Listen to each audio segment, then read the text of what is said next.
सबसे पहले अगर कोई काला पानी की सजा में गया तो हैदराबाद से मौलवी इस्माइल थे, सबसे पहला आदमी। वहीं पर उनकी मौत हो गई। तो ये तो आप सत्ता में रहकर आप सबसे सर्टिफिकेट का मुतालबा कर रहे हैं, तो वो अलग बात है। नहीं, पूरी दुनिया में जब भारत को एक उभरती हुई ताकत के तौर पर देखा जा रहा है, एक ग्रोइंग पावर जिसका सब एहतराम कर रहे हैं, वैसे में आप कई बार भारत के अंदर लोकतंत्र पर भी सवाल खड़े कर देते हैं, अल्पसंख्यकों की स्थिति पर भी सवाल खड़े कर देते हैं। जमीनी हकीकत क्या है? वो छवि जो भारत की दुनिया भर में बन रही है या जिसका जिक्र आप करते हैं वो?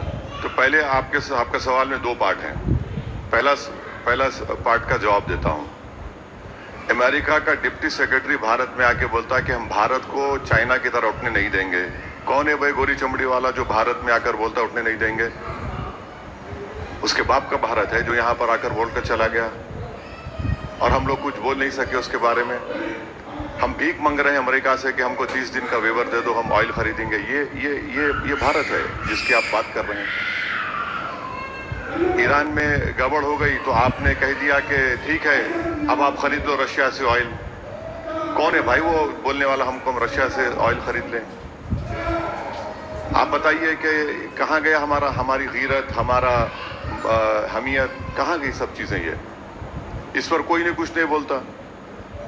हम पांच दिन के बाद ईरान पे हमला हुआ, 5 दिन के बाद हम लोग जाकर कंडोलेंस देते हैं। आज हम ईरान से बोल रहे हैं कि भाई हमारे 2 शिप 3 शिप छोड़ दो। पाकिस्तान, बांग्लादेश, जापान, चाइना को तो डायरेक्ट उनके कश्ती निकल जा रही है, हमारी नहीं निकल रही है। शायद होगा एक 4-5 दिन के अंदर।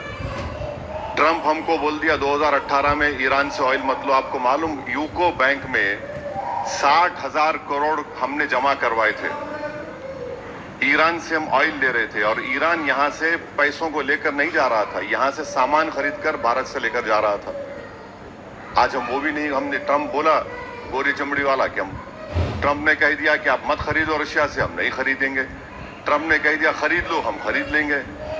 नुकसान किसको हो रहा है? आज आप देख लीजिए, आज हम बासमती चावल हमारा पोर्ट में अटका हुआ है।